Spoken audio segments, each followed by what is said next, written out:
कि हम आकोपुर के धरती पे आइल बानी, है ना। और जहानाबाद से हमके बहुत प्यार सम्मान हमेशा मिलल बा और हमेशा प्यार सम्मान के हम कामना करतनी। और जितना भी हमारे भाई दोस्त मित्र हमारे गार्जियन लोग जो उपस्थित बानी जा, आप सबके मंच के माध्यम से प्रणाम करतनी। और आज इतना सुंदर बेला होली मिलन समारोह में सांस्कृतिक कार्यक्रम में हम सब जो उपस्थित भइल बानी जा, और हम बहुत बहुत धन्यवाद है अभिषेक सिंह जी के कि इतना सुंदर प्रांगण सजैनी, इतना बड़ा बड़ा कलाकार के बुलैनी। ये सब आपके व्यवहार बाटे और व्यवहार के बदौलत ही आज इतना सारा कलाकार एक बात पे आइल बाड़े। तो ये बहुत बड़ा बात होला कलाकार के एगो बात अगर केहू उपस्थित हो जाता घर पे द्वार पे, तो ये बहुत बड़ी बात बा।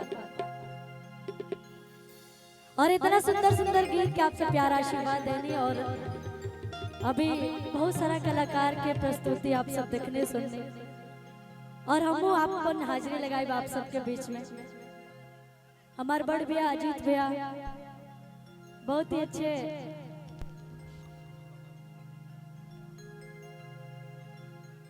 ही अच्छे गायक, हमारे मगही इंडस्ट्री के और भोजपुरी इंडस्ट्री के भी अमित आशिक सर, जो कि बहुत प्यार सम्मान आशीर्वाद मिलेला हुआ से हमके।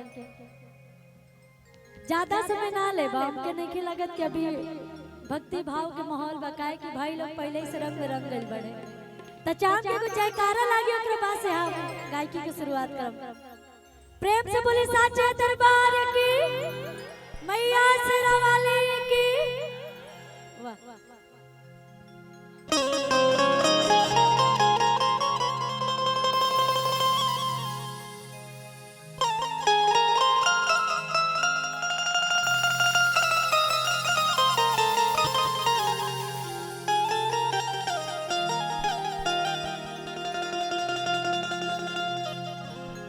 एगो गीत के फरमाइश आला जब हम आवत रहनी आता, और आज से होली मिलन समारोह में बनी जाता होली सुनाई, लेकिन उससे पहले आप सबके फरमाइश हम पूरा कर दे।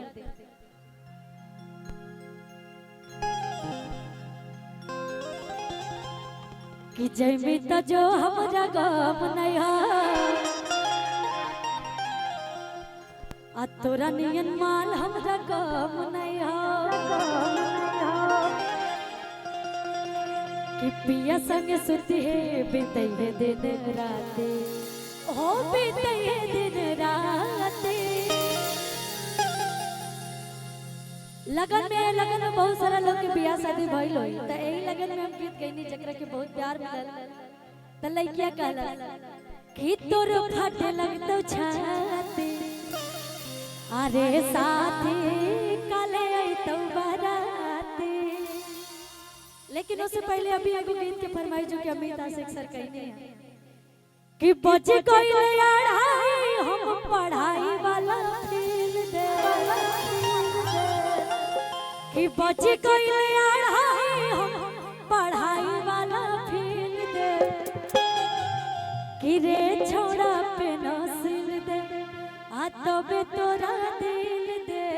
आ एगो लाइन जो वायरल होता कि कोटर में लगा के हम फटर फटर छील दे, रे छोड़ा पे नसील दे आ तबे तोरा दिल दे। बहुत सारा गीत बा, लेकिन होली से शुरुआत करब काहे कि आज होली मिलन समारोह में यही गाऊं। अच्छा यही गाती हुई होली इन एडवांस आपको। एक बार हमारे हीरो हैंडसम भैया अजीत आनंद भैया के लिए आप सब जोरदार ताली बजाइए।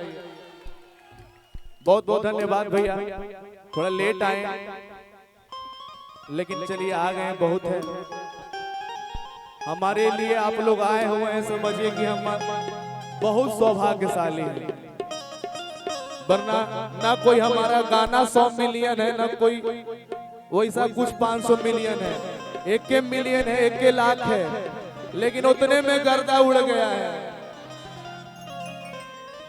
भाई आप अपने को अकेला कैसे समझ रहे हैं? ये सब कौन है आपके? ये कलेजा है आपके।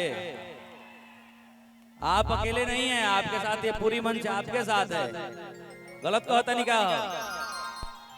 और तारा ब्याह में ना आई रही है ऐसे कहनी है कि पहुंचल जावाज भाई क्या 2 साल हो गए बिया के, 1 साल भइल बनो, छठियरो में हुई। बहुत शुभकामनाएं भाई के लिए भी, गांव के सब लोग को प्रणाम, हमारे खुशी के लिए। क्या बात है, गाइए बहुत अच्छा से। हम तनी तनी देर में काट दीजिए भैया।